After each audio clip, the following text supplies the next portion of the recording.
नमस्कार दोस्तों, मैं डॉक्टर चौबे, मोटिवेशनल स्पीकर। आज उन विद्यार्थियों के लिए जो कंपटीशन की तैयारी कर रहे हैं, उनके लिए आज टॉपिक शुरू करते हैं। पूरा वीडियो लास्ट तक देखें आपको समझ में आ जाएगा कि सफलता हम किस प्रकार प्राप्त कर सकते हैं और सफलता के पहले किन किन परेशानियों का हमें सामना करना पड़ता है। उन परेशानियों का सामना हम किस तरीके से करेंगे और उन्हें किस तरीके से हम हल करेंगे। सबसे मेन चीज़ है, टॉपिक है फ्रॉम स्टडी टू सक्सेस। यानी जब हम अध्ययन प्रारंभ करें तो अध्ययन हमें किस तरीके से करना चाहिए, अध्ययन करते समय किन किन परेशानियों का सामना हमें करना पड़ता है। सबसे पहली चीज़ है कि Indian education is motionless education. आपने जो शिक्षा प्राप्त की है, सबसे बड़ी प्रॉब्लम आपके सामने ये आती है, वो दिशा विहीन शिक्षा है। आपकी सिलेबस इस तरीके का बनाया जाता है, कुछ आपने रट लिया, गिने चुने प्रश्न आपने याद कर लिए और परीक्षा में आकर के क्या हुआ कि वही रट करके आपने लिख दिया और नंबर आपके 80%, 85 और 90% आ गए। आपने समझा या घर वालों ने समझा कि हमारा लड़का या लड़की बहुत इंटेलिजेंट है। इनका कोई महत्व तो नहीं होता कि आपने रट करके वहाँ पर क्या लिख दिया है, और अभी आपको कोई भी ज्ञान नहीं है और आपका बेसिक भी अभी क्लियर नहीं है। तो जो मोशनलेस एजुकेशन आपकी है, ये आपको कोई भी दिशा प्रदान नहीं करती। तो आपको स्वयं अपना निर्धारण करना पड़ेगा 12th के बाद कि हम किस दिशा में जाएं और किस तरीके से अपना अध्ययन करें, और जीरो से आपको गिनती शुरू करनी पड़ती है 12th के बाद। तो जब भी आपने अपना कंपटीशन का क्षेत्र चुना तो सबसे पहली समस्या है आपकी पढ़ाई कैसे करें। तो पढ़ाई के लिए सबसे ज़रूरी होता है कि पहले आप कक्षा 6 से लेकर के और 10 तक के साइंस और सोशल साइंस को लें और कम से कम उनको 3 बार पढ़ें, 3 या 4 बार। तो उनको पढ़ने के बाद फिर आप जिस क्षेत्र में जा रहे हैं उसका सिलेबस देखें। अपन गलती क्या करते हैं, जैसे मान लीजिए पेपर में आपका डायरेक्ट अंग्रेजी में मान लीजिए आपके डायरेक्ट इनडायरेक्ट नरेशन पूछे जा रहे हैं, तो लड़का डायरेक्ट इनडायरेक्ट को सीधा सीधा पढ़ना चाहता है कि डायरेक्ट इनडायरेक्ट हम सीख लें, जबकि उसके लिए आपको देखना चाहिए कि अगर टेंस नहीं आते आपको तो आप डायरेक्ट इनडायरेक्ट नहीं सीख पाएंगे। यदि मान लीजिए आपको हिस्ट्री में मुगल पीरियड पढ़ना है, तो मुगल पीरियड 1526 में जब बाबर ने नींव रखी, तो इसके पहले का इतिहास आपको जानना पड़ेगा। और मुगल काल का जो अंत हुआ है, अंतिम बहादुर शाह जफर, जो रिवॉल्यूशन ऑफ 1857 में पूरे भारत का नेतृत्व जिसने किया था, उसके बाद का इतिहास आपको लेना पड़ेगा। तब आपका जो है मुगल पीरियड जाकर के चालू होगा। अगर आप हिस्ट्री पढ़ना चाहते हैं तो आपको मिडविल हिस्ट्री पढ़ना है, तो उसके लिए आपको एंशिएंट हिस्ट्री भी पढ़नी पड़ेगी और मॉडर्न भी। सिर्फ सिलेबस को पढ़ करके आप सफलता प्राप्त नहीं कर सकते। सिलेबस में जो टॉपिक हैं उनसे संबंधित अन्य टॉपिक की भी, अन्य शीर्षकों की आपको जानकारी हासिल करनी पड़ेगी, तब जाकर के वो टॉपिक क्लियर होगा। इसलिए सिर्फ हमारे सिलेबस में ये टॉपिक है, उन्हीं टॉपिक को आपने पढ़ लिया तो तैयारी नहीं कर सकते। फिर अगर आगे पीछे का आपने पढ़ भी लिया तो ये ध्यान रखना कि जिस क्लास में आप पढ़ रहे हैं अन्य बच्चे भी उसी में पढ़ रहे हैं। जो किताबें आप पढ़ रहे हैं वही किताबें दूसरे बच्चे भी पढ़ रहे हैं। जिन टॉपिकों को आपने चाहे भले ही दिल्ली से मंगा लिया हो, आपने कोटा से मंगा लिया हो, इलाहाबाद से मंगा लिया हो, प्रयागराज से मंगा लिया हो, उन नोट्स को अन्य लड़के भी मंगा सकते हैं। तो इन सब किताबों को पढ़िए, आप अपने टीचर्स को पढ़िए और नोट्स को पढ़िए। उसके बाद एक पर्सनल व्यक्तिगत गाइड होना चाहिए आपके पास, और आप अपने नोट्स जो है स्वयं तैयार करें और स्वयं तैयार करके उन नोट्स को अपने गाइड को दिखाएं। तब जाकर के आप समझें कि आपका वो शीर्षक तैयार हो गया जो आपने अपने नोट्स में कर लिया है। तो इस तरीके से आप जो है पढ़ाई अपनी जारी रखें, तब आपका ये अध्ययन जो है पूरा होगा। तो बेसिक तैयार किए बिना आप जो है किसी कोचिंग को ज्वाइन ना करें, क्योंकि वहाँ कुछ भी समझ में नहीं आएगा आपके। और कोचिंग, किताबें और नोट्स पढ़ लिए हैं, तब आप अपने नोट्स को तैयार करें, और वो ऐसे नोट्स जो किसी को आप अपने व्यक्तिगत गाइड को चुन लें जो एक्सपीरियंस पर्सन हो और उसे दिखाएं और उसे सुनाएं।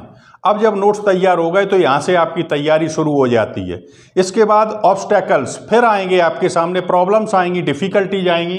देखिए, पढ़ाई के अलावा अन्य चीज़ों पे भी ध्यान देना पड़ेगा। जिस तरीके से एक टॉपिक को तैयार करने के लिए आगे और पीछे के टॉपिक देखने थे, तो अब पढ़ाई के लिए भी अन्य चीज़ों को आपको देखना पड़ेगा। एक तो आपको वातावरण तैयार करना पड़ेगा अपने घर में, आपका कोई डिस्टर्ब न करे, फालतू की बातें जो है आपसे न की जाएं, अनावश्यक आपके ऊपर दबाव न डाला जाए कि यहाँ नहीं जाओगे, वहाँ जाओगे, वहाँ जाओगे, ये नहीं पढ़ोगे, कैसे पढ़ोगे।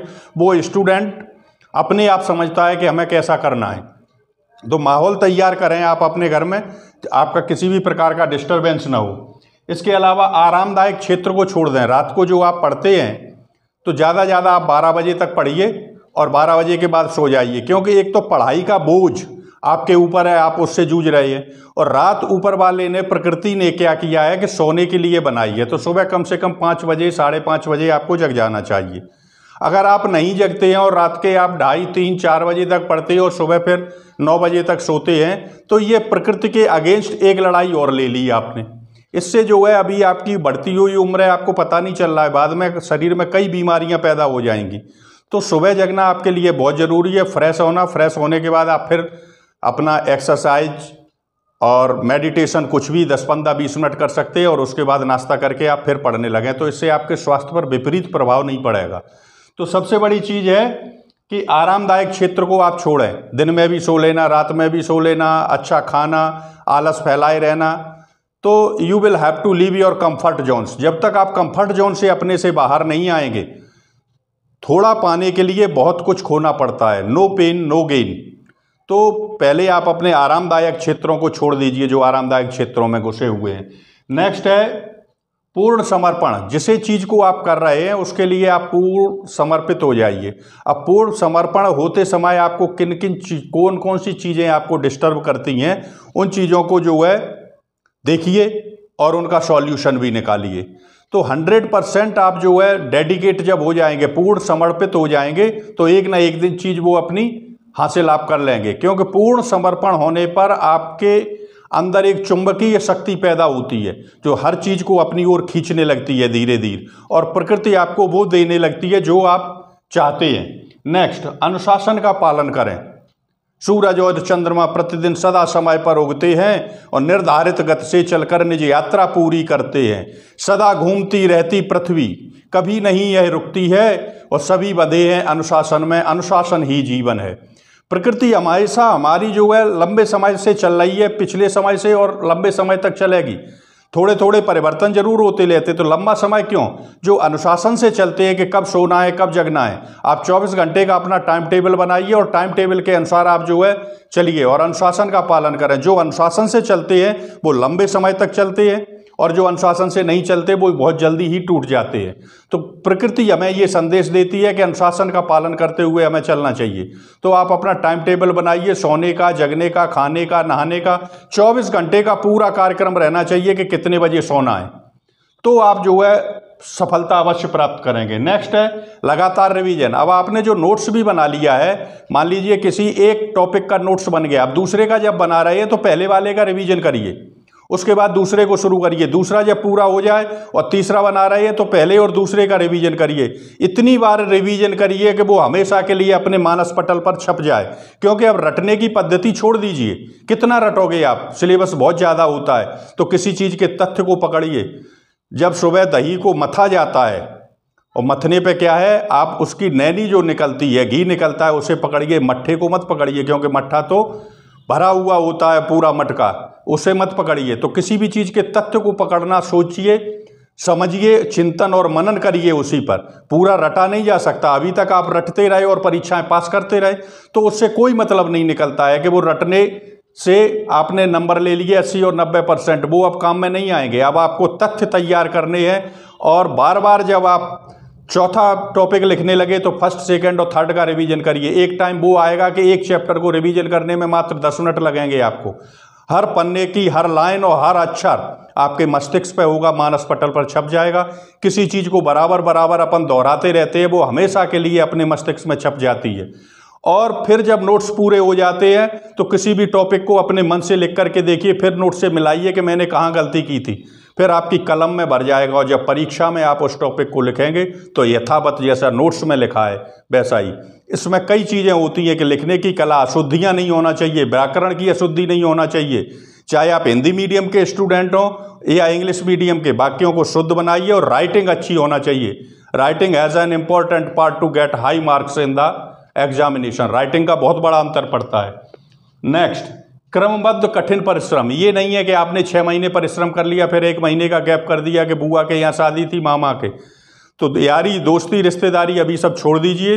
जब आपको अच्छा जॉब मिल जाएगा तो ये सब अपने आप जुड़ जाएंगे आपसे और फिर खूब निभाइए, क्योंकि लगातार वर्षों की मेहनत काम में आती है। किसी भी क्लास 2 और क्लास 1 नौकरी को हासिल करने के लिए 2 और 4 महीने की मेहनत काम में नहीं आती, वर्षों की मेहनत काम में आती है। तो एक बार जो कार्य आपने शुरू कर दिया है उसमें स्मार्ट वर्क करना शुरू कर दीजिए और स्मार्ट वर्क तब तक करते रहें आप जब तक आपको सफलता न मिल जाए। नेक्स्ट, स्वाभिमान एवं इज्जत का ध्यान। इसे जो चीज़ आपने ग्रहण की है और जिसमें आप जो अपना समय बिताना चाह रहे हैं, लगातार लगे हुए हैं और घर वालों के सामने आ चुका है कि आप पीएससी की या पीसीएस की, आरएएस की या यूपीएससी की या एसएसबी की तैयारी कर रहे हैं, तो उसे अब सोच लीजिए कि ये मेरी इज्जत है, क्योंकि अगर नहीं हुआ तो घर वालों को जवाब क्या देंगे। तो इसलिए इसे पॉइंट ऑफ प्रेस्टेज बना दीजिए आप। और जब कोई भी चीज़ पॉइंट ऑफ प्रेस्टेज बन जाती है तो आदमी उसके लिए 100% डेडिकेट हो जाता है और ये सोचता है कि ये मेरी इज्जत का सवाल है, तब उसे जो है जाकर के सफलता प्राप्त होती है। तो इस तरीके से आप अपने अध्ययन से और सफलता तक पहुंच सकते हैं कि अध्ययन कब और कैसे करें और क्या क्या मेरे सामने प्रॉब्लम्स आती हैं और मुझे क्या क्या करना है। तो इन चीज़ों का ध्यान रखना कि पढ़ाई के अलावा अन्य चीज़ें भी आपको करनी है। आरामदायक क्षेत्र को छोड़ें, पूर्ण समर्पण करें, अनुशासन का पालन करें, लगातार रिवीजन करें, क्रमबद्ध कठिन परिश्रम करें और लास्ट में जो है जिस चीज़ को आप करने के लिए जा रहे हैं उसे पॉइंट ऑफ प्रेस्टेज बना दीजिए। और इसको पढ़ाई को कैसे करें ये हमने आपको बता दिया कि एक पॉइंट को आपको तैयार करना है। अगर आपको 10 लिखना है तो 1 बनाना और 0 बनाना सीखना पड़ेगा आपको। 10 के पहले 9 आता है ये भी जानना पड़ेगा और 10 के बाद 11 आता है ये भी जानना पड़ेगा। सिर्फ 10 से काम नहीं चलेगा। तो इस तरीके से आप जो है संबंधित विषयों को इस तरीके से अध्ययन करें तो सफलता, मेरा पूर्ण विश्वास है कि आप निश्चय सफलता प्राप्त करेंगे। और इसी तरीके से कई उदाहरण भी आपके सामने मिल सकते हैं लड़कों के जिन्होंने यूपीएससी में टॉप किया।